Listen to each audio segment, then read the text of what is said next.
Hello, what's up you guys? Okay, so I have a killer list today for this video. Top 10 financial books teens should be reading. Number 1 is Rich Dad, Poor Dad by Robert Kiyosaki. I don't know if I said his name right, but this book is number 1 on the list because I loved it. It was just like a good story overall, but I don't know, it was just easy to follow and I liked it, even though it's a big book and I'm not the biggest reader, so that was a little bit rough, but I made it through it, loved it. Number 1 on my list, you guys should read it. The second one is Think and Grow Rich by Napoleon Hill. This was it was almost my favorite book. The only problem is it was really hard to understand. It was written, I think a long time ago, from what I understood, from what I got. But I know it was this is the re-edited version or whatever. But it was a little bit rough understanding some parts. But overall, I folded a bunch of the pages, of stuff I read on the daily. And if there's a book that you should be reading every day to keep that in your head, this is the book for it. That's why it was number 2. I really like this book. Number 3, this is the book I'm reading right now. I put it as number 3 because of how good it was. I'm not even done with it, and by the time I'm done with it, it'll probably be my number 1 book. It's The Automatic Millionaire by David Bach, or Bosch. I don't know how to say that, but anyways, it's a really good book. It's all about 401k, basically becoming an automatic millionaire without even noticing it, and little tips and tricks. I think it's a good book so far. I'll have to see where it gets at the end, but so far it's pretty good.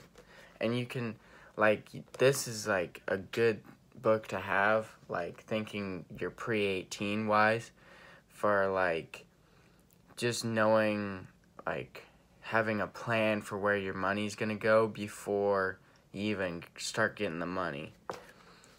And then this one, The 4-Hour Work Week, is number 4. Yeah, that's funny. The 4-Hour Work Week is number 4 by Timothy Ferriss. Personally, I like this book, but I had a tough time reading it because of how long it was. It was hard to stick with it and keep on reading. But overall, it was a good book and I enjoyed it. So this one gets number 4. Moving on. This book was, I think I have to reanalyze my list because this book should be number 4. It's Unstoppable, The Ultimate Real Estate Game Plan, Creating Financial Freedom from Nothing. That's a long title. He should probably cut these down. This is by Chris Crone. If you don't know him, he's a financial YouTuber. He does a lot of YouTube videos about real estate investing, tips and tricks, all that stuff. But what I like most about this was look at this. No one does this. If I were to write a book, sorry, that's my computer. If I were to write a book, it would look like this. Look at this. Hang on. Where's the, yeah, bruh, hang on. 1 second. Like this. He even puts deals inside of the book. I just loved it. It was it had little illustrations. I'm like that, the kid in middle school that would still get picture books and read those. That was me. If you couldn't tell. My next one is How to Create Wealth Investing in Real Estate by Grant Cardone. By far my favorite set of books ever is by Grant Cardone. I love his books. Personally, I probably spent the most money self-investment wise on his stuff. This one's up there because it was just a really knowledgeable book, and he's big on steps, and I like that. I like working in steps as well. And another one of his books that is good is Sell or Be Sold. Like, that is a good book. He also has the 10x rule. That's a good one. So we have Sell or Be Sold, the 10x rule.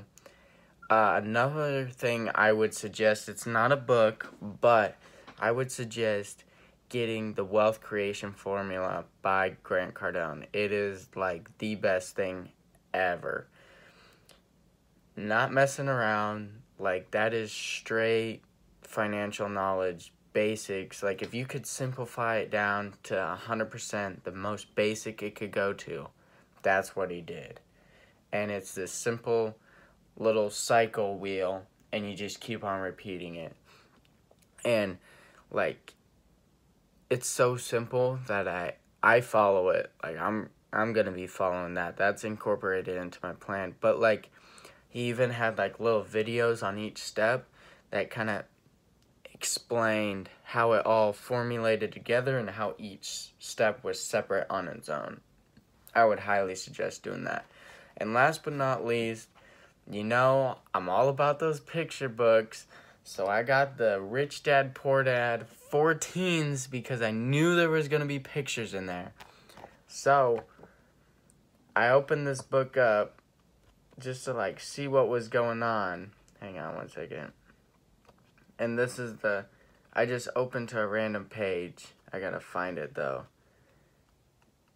Maybe today. Yeah, and this is the first thing I saw. So I was like, this is gonna be amazing. It has a bunch of pictures. But then I realized it was like a story and then steps. It was kind of like just a dumbed down version of Rich Dad, Poor Dad. Like, I probably shouldn't have bought it, but whatever.